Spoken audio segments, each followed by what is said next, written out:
Praise the lord. ఈరోజు ఒక ప్రశ్నకు జవాబు కనుక్కునే ప్రయత్నం చేద్దాము. ప్రార్థనకు జవాబు ఎలా వస్తుంది కదండి? ప్రార్థన చేస్తున్నాము, దానికి జవాబు దేవుడు ఏ విధంగా ఇస్తాడు కదండి? కొన్నిసార్లు ప్రార్థనకు జవాబు అడగగానే వస్తుంది, మనం కోరుకున్నది నెరవేరుతుంది, గొప్ప అద్భుతం జరుగుతుంది, అప్పుడు ఎంతో సంతోషం వేస్తుంది. కొన్నిసార్లు ప్రార్థన చేసినప్పుడు అద్భుతం ఆలస్యం అవుతుంది, కొంత సమయం పడుతుంది కదండి. కొన్నిసార్లు మనం ప్రార్థన చేసినప్పుడు అవి నెరవేరవు, దాన్ని బట్టి మనము చాలా దుఃఖిస్తూ ఉంటాం. అయితే ప్రార్థనకు జవాబు ఎలా వస్తుంది అన్న విషయాలను మనము ఒక చిన్న ఎగ్జాంపుల్ ద్వారా అర్థం చేసుకునే ప్రయత్నం చేసినట్లయితే మనం ఎంతో విశ్రాంతిలో ఉండొచ్చు, మన విశ్వాసంలో బలపడవచ్చు, ముందుకు సాగే అవకాశం కూడా ఉన్నది. ప్రార్థన చేసినప్పుడు మనం అడిగింది మనకు వచ్చే అవకాశం ఉంది. నంబర్ 1, హన్న కుమారుడు కావాలి అని పట్టుదలతో ప్రార్థన చేస్తే దేవుడు కుమారుని ఇచ్చినాడు కదండి. మనం అడిగింది పొందుకోవచ్చు. నంబర్ 1 పాయింట్లో, ఒకవేళ మనం యాపిల్ అడిగితే దేవుడు యాపిలే ఇస్తాడు. హల్లెలూయా కదండి. అడిగింది మనం పొందుకోవచ్చు దేవుని దగ్గర నుంచి. ఆశీర్వాదం కావచ్చు, స్వస్థత కావచ్చు, దీవెన కావచ్చు, ఇంకేదన్నా విషయంలో సక్సెస్ కావచ్చు, వివాహ సంబంధం కావచ్చు, ఏదన్నా విషయంలో మనం అడిగింది దేవుడు ఇస్తాడు. కొన్నిసార్లు మనం అడిగింది ప్రభువు ఇవ్వను, నో అని కూడా చెప్పొచ్చు కదండి.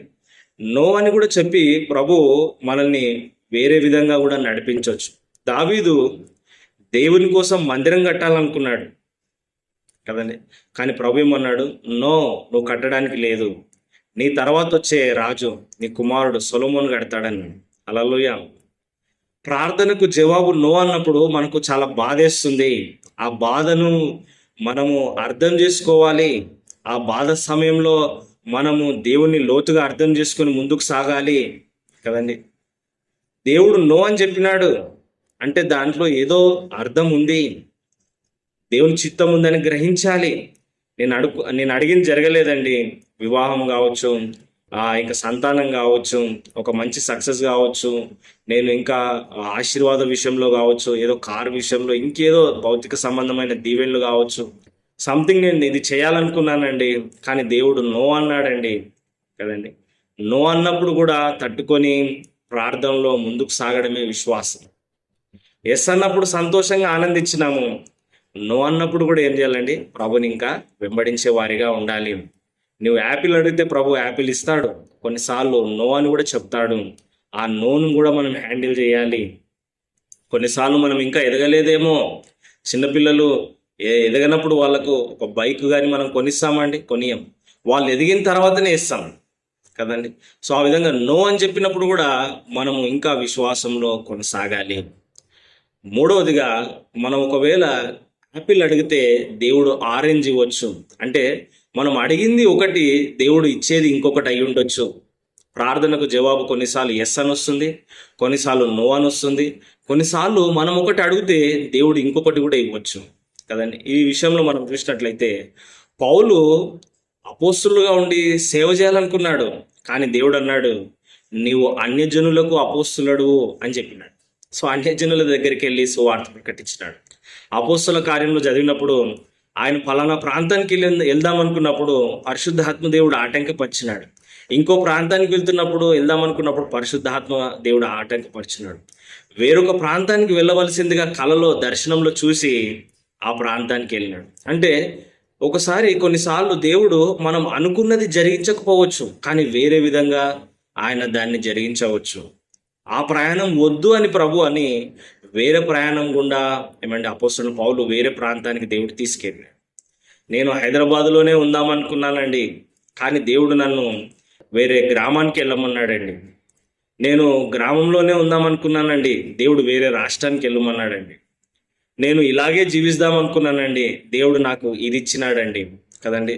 సో నేను అడిగిన సంబంధం ఇదండి, నాకు వచ్చిన సంబంధం ఇదండి కదండి. కొంతమంది చెప్తా ఉంటారు, నేను కొడుకు కోసం ప్రార్థన చేసినానండి, కూతురు పుట్టిందండి. అడిగింది యాపిల్, ఆమెకు వచ్చింది ఆరెంజ్ కదండి. నేను నా జీవితం ఇలా ఉండాలి అనుకున్నానండి, కానీ నా జీవితం ఇలా ఉందండి కదండి. ప్రభు కొన్నిసార్లు వేరే వేరే దారుల గుండా నడిపిస్తాడు.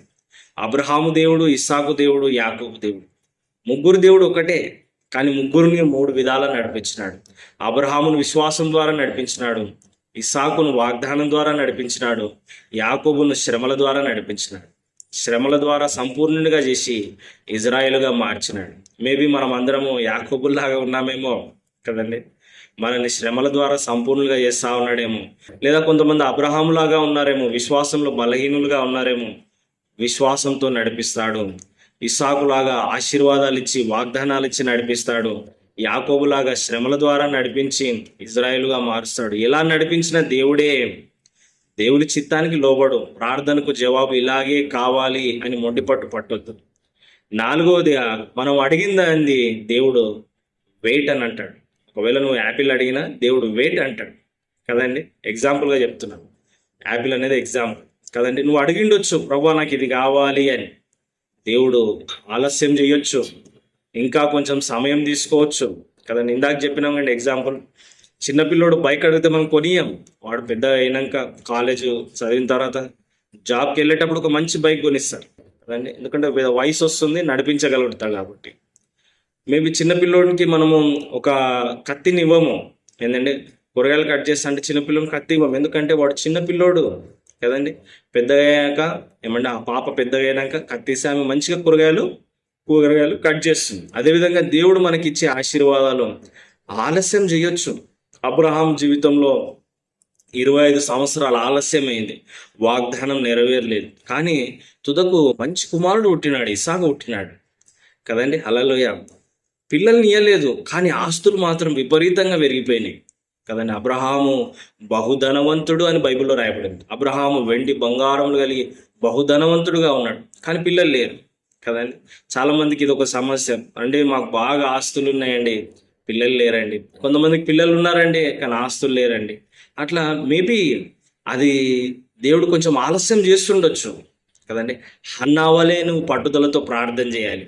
మొదటిగా నీవు అడిగింది దేవుడు ఇస్తాడు. హన్న అడిగింది దేవుడు ఇచ్చినాడు, కుమారుడు కావాలి అంటే చక్కటి కుమారుడు సమూయేలు పుట్టినాడు. రెండవదిగా మరి కొన్నిసార్లు నీ ప్రార్థనకు నో అని చెప్పొచ్చు. వద్దు, ఇది అవసరం లేదు, ఈ వివాహం వద్దు, ఈ ఉద్యోగం వద్దు, ఈ ప్రాంతం వద్దు, నువ్వు ఇది పని చేయాలి, నువ్వు నా చిత్తం చేయాలి అని ప్రభు కొన్నిసార్లు మన డైరెక్షన్ మార్చవచ్చు. కొన్నిసార్లు మనం ఒకటి అడిగితే ప్రభు ఇంకొకటి ఇవ్వచ్చు కదండి. పౌలుని వేరే మార్గాల గుండా దేవుడు నడిపించినాడు కదండి. అబ్రహాము, ఇస్సాకు, యాకోబులను వేరే మార్గం గుండా దేవుడు నడిపించినాడు. నా జీవితము యోసేపు వలె చక్కగా మా తల్లిదండ్రుల దగ్గరనే ఉండాలి, కానీ దేవుడు ఐగుప్తుకు తీసుకెళ్ళినాడు. కొన్నిసార్లు దేవుడి చిత్తము వేరుగా ఉంటుంది, అది గ్రహించడానికి సిద్ధంగా ఉండాలి. 4వదిగా ఏమండి వెయిట్, ఓర్పు, సహనం కలిగి ఉండాలి. ఎన్ని వాగ్దానాలు అయినా సరే, నీకు ఎంత గొప్ప విశ్వాసం ఉన్నా సరే, ఓర్పు లేకపోతే ఆ వాగ్దానాలు నెరవేరు. తొందరపాటు వద్దు, విశ్వాసంలో స్థిరంగా ఉండు. దేవుని జవాబు కోసము కనిపెట్టుకొని ఉండు. కొన్నిసార్లు ఆలస్యమైన, ఇబ్బంది అయినా ప్రతి సమయంలో దేవుడు మాట్లాడతాడు.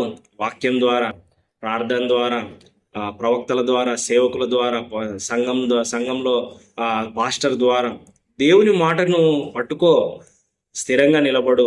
ప్రార్థనలో దేవుని జవాబుకై కనిపెట్టు. దేవుని చిత్తమును, ప్రభు చిత్తమును చేసే బిడ్డలుగా మనం ఉందుము గాక. ఆమేన్. God bless you. దేవుడు మిమ్మల్ని దీవించును గాక. ఈ వీడియోని లైక్ చేయండి, షేర్ చేయండి, సబ్స్క్రైబ్ చేసుకోండి. ఒక చక్కటి కామెంట్ కూడా కింద పెట్టండి.